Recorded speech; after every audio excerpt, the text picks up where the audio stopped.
we've reached the end of Volume 1 with Disc 17. Released in March 1997 alongside Issue 17 of the official UK PlayStation magazine. There are 4 playable demos on here. While some could argue that Disc 19 should have been the end of Volume 1 due to that being the last disc that used paper sleeves, the magazine has Disc 17 as the last. So what demos did they leave us with? Let's find out.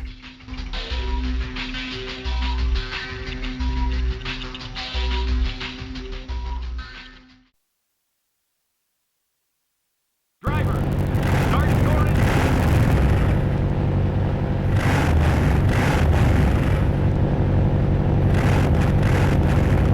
3, 2, 1, go! Starting off with a good one. This is the demo for Destruction Derby 2. While the first game was considered meh by many, the sequel turned heads.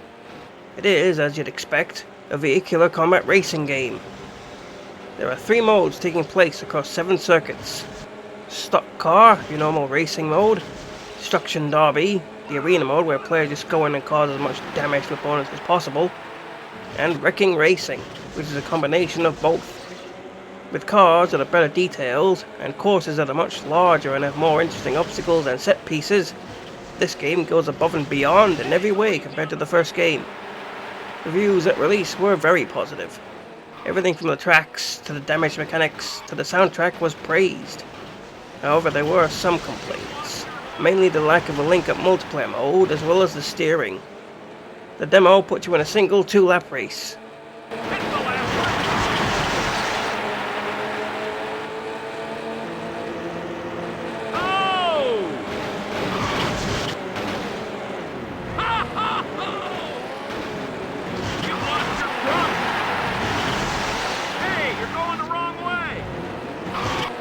Watch it!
You're stuck in an underground tunnel in a demo for Tunnel B1. Travelling through these dank underground passageways in a weaponized hovercraft, you are tasked with clearing out all the enemies lurking down them. Originally, this game was supposed to have sections where you would pilot a helicopter as well, but the developers ended up splitting off the helicopter sections into their own separate game, now known as Viper. Reviews at release were mixed. While the graphics were quite liked, many critics didn't enjoy the fact that the game lacked in gameplay variety.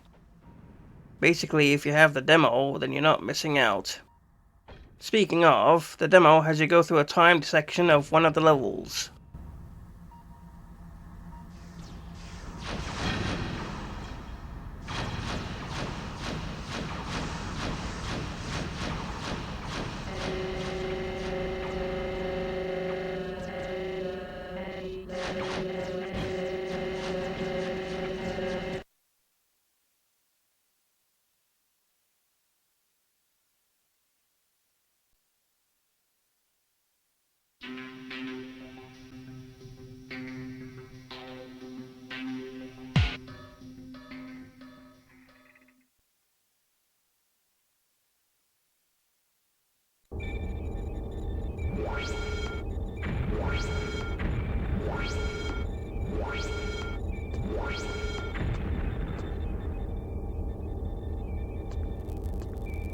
Moving on to the demo for Sentient. Players take control of Garrett Shirova on board the space station Icarus. This place has been burdened with a great many problems. The captain is dead, there's been a breakout of radiation sickness, and the entire station is heading toward the sun and nobody can correct its course because a flare has struck the station, knocking out power. This game is a first-person point-and-click adventure game. Players must wander around the station, talking to people, solving puzzles and getting things fixed. The interesting gimmick about this game is it takes place in real time, meaning events will happen in the game whether you're there to witness them or not. NPCs will move around of their own accord, interacting with things by themselves. It is up to you to decide which actions you take are more important, but don't take too long to decide as the station is still careening toward the sun. This game has multiple endings depending on what you are able to do in the short time that you have. Reviews at release were mostly positive, with the critics praising the ambitious real-time gameplay and the replay value it brought. However, the graphics were considered sloppy and odd. The demo gives you the first part of the game.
As I picked myself up, all I could hear was the ceaseless drone of traffic. Life went on around me, but the explosion was to change my life forever. The last demo on here is for Broken Sword: Shadow of the Templars. A point-and-click adventure game, you play as George Stobart, an American from California, holidaying in Paris. However, his holiday and his life is changed forever when he gets caught in an explosion caused by a clown. As he tries to find answers and justice, he gets himself in a quest to unravel a conspiracy involving a cult that's trying to discover a long hidden treasure. As you can see, the game has some incredible artwork. The characters are animated almost to Disney standards, and the backgrounds are all hand-drawn. I'm an American. The game has a serious tone, but it isn't afraid to toss in a bit of humour here and there. The game was released to critical acclaim, with critics praising the story, the art, the soundtrack, and the voice acting. The game was favourably compared to LucasArts adventure games such as Monkey Island. I'm from California. The game received a remastered director's cut in 2009. And what brings you to The demo starts you off at the beginning of the game. Travel. I'm touring Europe. You chose well. The city is most beautiful at this time of year, no? Yeah, I guess so, apart from the bomb blasts. Were you in the vicinity of the cafe at the time of the explosion? Yeah, I was sitting out on the sidewalk. I was lucky I wasn't killed.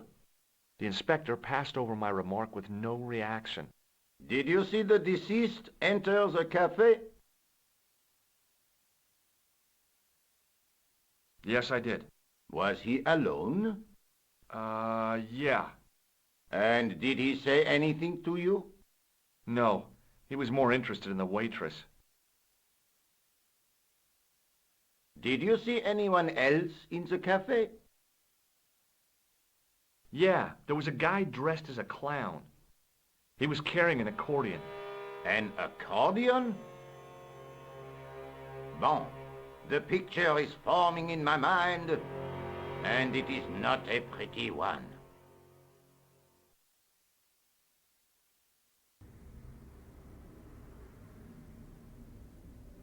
The girl presented a confident but sullen mask to the world, an expression more suited to the face of a delinquent youth. Excuse me, mademoiselle?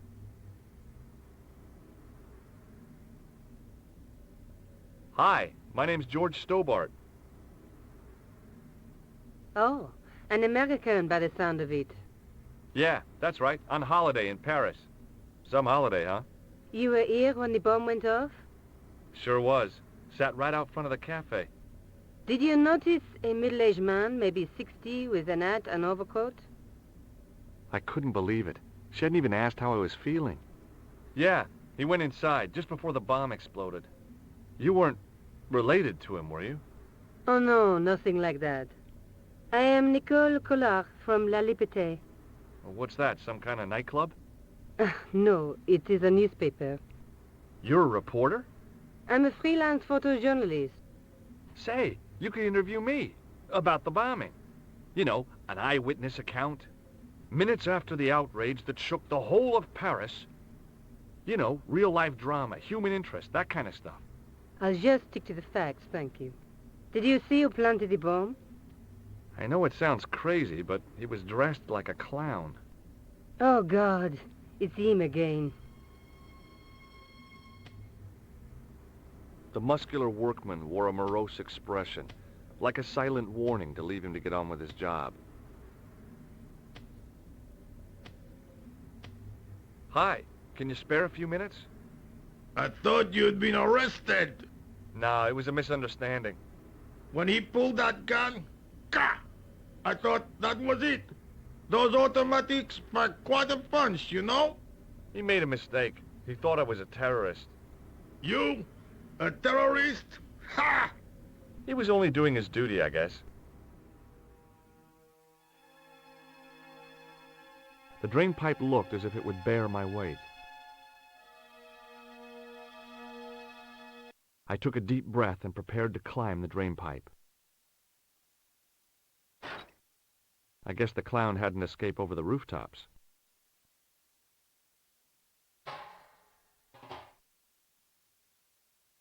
It smelled like someone had dumped a truckload of fish in a locker room on a hot summer afternoon.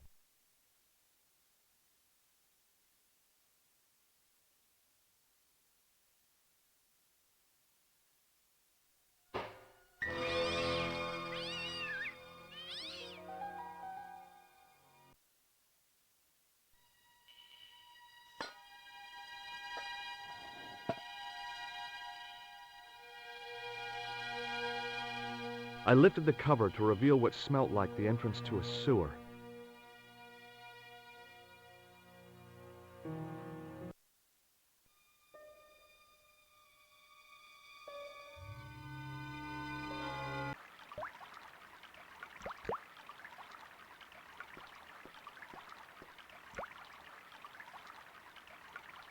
It was a soggy, crumpled paper tissue.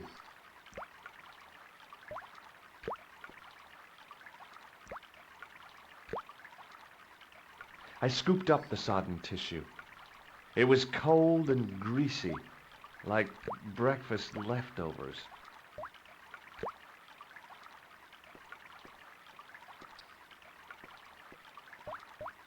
It was a small scrap of cloth caught on the rusting spike.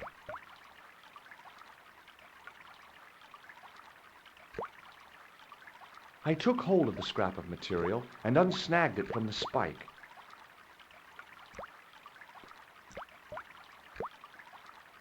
I wasn't sure what I was going to do when I caught up with that clown. But before I knew it, I was drawn into a desperate race between two ruthless enemies. The goal? The mysterious power of the broken sword.